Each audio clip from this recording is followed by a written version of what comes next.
आगे बढ़ते हैं। बंगाल चुनाव से जुड़ी इस वक्त की बड़ी खबर, परिजादा और ओवैसी की बड़ी है मुश्किलें। बंगाल के चुनावी मैदान में नए भाईजान की एंट्री हुई है। ममता के समर्थन में उतरे हैं मौलाना हुजूर पाक।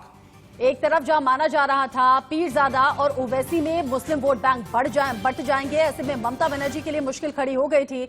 मुस्लिम वोट बैंक को कैसे साध पाए, कैसे उसे वोट में तब्दील कर पाए। ऐसे में अजमेर शरीफ दरगाह से संबंध रखते हैं मौलाना, जो कि ममता बनर्जी के साथ चुनाव में नजर आएंगे। मुस्लिम वोट बैंक ममता बनर्जी के फेवर में लाने के लिए हिंदू मुस्लिम दोनों पर ही मौलाना हुजूर पाक की मजबूत पकड़ कही जाती है। और मौलाना हुजूर पाक के ममता बनर्जी के साथ आने के बाद लग रहा है कि ओवैसी और साथ ही साथ अब्बास सिद्दीकी का भी तोड़ ममता बनर्जी ने ढूंढ लिया है, क्योंकि हुजूर पाक अजमेर शरीफ से बिलोंग भी रखते हैं और साथ ही साथ हिंदू और मुस्लिम दोनों ही समुदायों पर मजबूत पकड़ भी रखते हैं।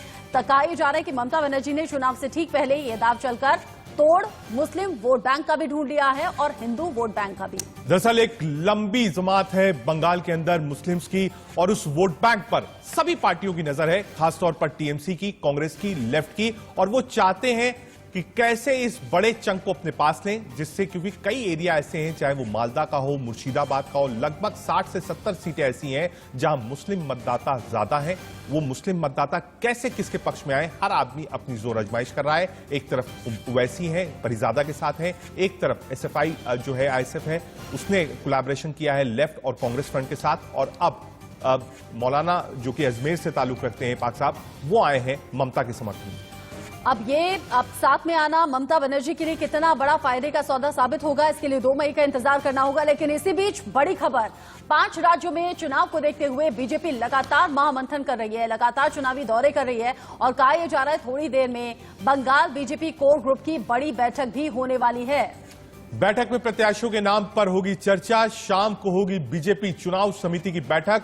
पीएम मोदी, गृह मंत्री अमित शाह रहेंगे मौजूद। सभी 5 राज्यों के लिए प्रत्याशियों के नाम पर होगी चर्चा। यानी जो फर्स्ट फेज का चुनाव है, फर्स्ट फेज में कितनी सीटों पर कौन कौन से उम्मीदवार बीजेपी उतारेगी, क्या कास्ट कॉम्बिनेशन होगा, विनेबिलिटी का आधार क्या होगा, अलायंसेस को कौन कौन सी सीट दी गई है, अलायंसेस के कैंडिडेट्स कौन से हो सकते हैं, नहीं हो सकते हैं, बीजेपी कहां कौन कैंडिडेट उतारेगी, इन सब को लेकर बीजेपी की आज शाम को बड़ी बैठक होगी। और अगर आज बैठक होगी तो माना ही जा सकता है कि अगले 1-2 दिन के अंदर पहली लिस्ट, आप कह सकते हैं, चुनाव लड़ने वालों की आउट हो जाएगी। बड़े नाम इस बैठक में शामिल रहेंगे। खुद प्रधानमंत्री नरेंद्र मोदी बारीकी से सभी राज्यों पर निगाह बनाए हुए हैं। अमित शाह लगातार स्ट्रेटेजी तैयार कर रहे हैं। ऐसे में किसको कौन सी सीट से मौका मिलना चाहिए, किसको कौन सी सीट से उतारे जो ज्यादा फायदा हो, ज्यादा वोट बैंक अपनी तरफ आकर्षित करने में कामयाब रह पाए, इन सभी बातों को ध्यान में रखा जाएगा। किस इलाके में कौन से चुनावी मुद्दे काम करते हैं, कौन सा कैंडिडेट मजबूत पकड़ रखता है, इन सभी बातों पर मंथन लगभग पूरा हो चुका है। और ये कहा जा रहा है कि बैठक में प्रत्याशियों के उम्मीदवारों के नामों को लेकर ऐलान करने पर संभव एक सूची तैयार की जाएगी और इस सूची में सभी की मोहर लगेगी, सभी की तरफ से उनके इनपुट्स लिए जाएंगे, तब ये सूची तैयार होगी। इनपुट ये भी आ रहा है कि सूची लगभग तैयार है, बस आज की बैठक के बाद कल ये लिस्ट जारी कर दी जाएगी। आज बीजेपी कार्यालय में बड़ी बैठक होगी, चुनाव समिति की ये बैठक होगी, पार्लियामेंट्री बोर्ड इसको कहा जाता है। इसमें सभी वरिष्ठ नेता, चाहे वो अमित शाह हो, चाहे राजनाथ सिंह हो, शिवराज सिंह चौहान हो, प्रधानमंत्री मोदी हो, जेपी नड्डा हो, सब शामिल होंगे। और मुझे लगता है ज्यादा फोकस रचना जो होगा वो बंगाल पे होगा कि कहां कौन सा कैंडिडेट उतारा जाए। बीजेपी के लिए बंगाल एक प्रतिष्ठा का विषय बन गया है। आज पार्लियामेंट्री बोर्ड की बैठक होगी तो उम्मीद यही लगाई जाएगी कि अगले 24 से 36 घंटे के अंदर बीजेपी सबसे पहले अपनी लिस्ट घोषित करेगी। 5 राज्यों में चुनाव है। महज असम ऐसा है जहां पर बीजेपी की सरकार है, लेकिन बीजेपी चाहती है कि हर राज्य में उसकी सरकार बने। इस बीच दिलीप घोष ने ममता बनर्जी पर निशाना साधा है। क्या कुछ कहा है, सुनिए। जो हारने का डर जिनको सताता है ना, वो इस प्रकार प्रश्न उठाते हैं। हम जानते हैं वहाँ हर प्रकार की मनमर्जी होती है, मनमानी करती है ममता बनर्जी। वो जानते हुए हम आगे बढ़ रहे हैं और आगे ही बढ़ रहे हैं लड़ते हुए। तो इसलिए उनको डर सता रही कि वो हार जाएंगे। उनका मंत्री सीपीएम कांग्रेस को बोलते हैं आप आ जाओ साथ में, आप लड़ नहीं पाओगे। वो खुद जान के वो भी लड़ नहीं पाएंगे, इसलिए सबको साथ मिला रहे हैं। हम बोलते हैं आप सब एक हो जाओ, सबके खिलाफ लड़ के हम जीतेंगे। वहीं बंगाल चुनाव को लेकर बीजेपी नेता मनोज तिवारी का क्या कुछ कहना है, बातचीत की हमारी संवाददाता शिवानी ने। फिलहाल सबसे ज्यादा राजनीति का मुद्दा है, किस रूप में आप देख रहे हैं? क्योंकि एक कहीं ना कहीं बीजेपी बहुत चुनौती देने की कोशिश कर रही है, लेकिन वहीं ममता दीदी भारी पड़ रही हैं। तो राजनीति को फिलहाल यहाँ कैसे देखते हैं? देखिए, ममता दीदी का जो शासन रहा है ना पिछले 10 साल, उसमें उनका एक थीम था, माँ, माटी, मानुस। और पश्चिम बंगाल में तीनों दर्द में हैं। तीनों को जिस बुरी तरह से रौंदा गया है, वो भी एक मौका वारदाती है। मैं समझता हूं, अब चूंकि हम बंगाल जाएंगे तो इस पे बात करेंगे, लेकिन ठीक है, आप तो न्यूज़ चैनल हैं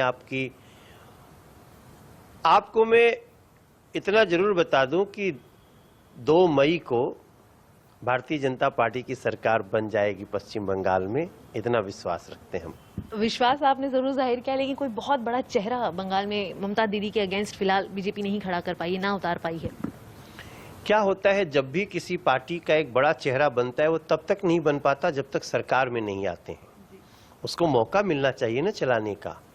तो वहां तो एक लंबे समय, क्या पहली बार बीजेपी की सरकार बनने जा रही, फर्स्ट टाइम। तो फेस हमारे पास बहुत है, लेकिन उनमें से कौन किसको हमारे चुने हुए विधायक चुनेंगे, ये हम बाद में छोड़ते रहे। यहाँ पर बहुत ही आत्मविश्वास के साथ मनोज जी ने अपनी एक बात रखी।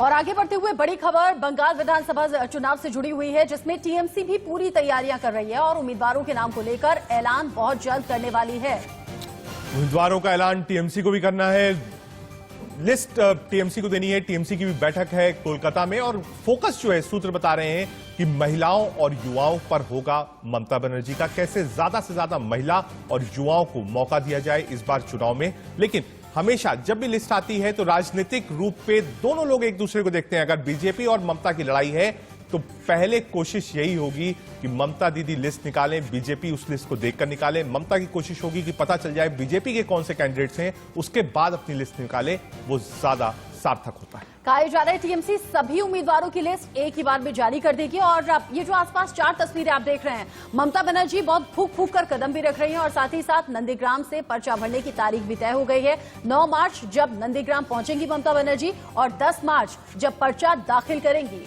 11 मार्च को शिव मंदिर में पूजा करेंगी ममता बनर्जी।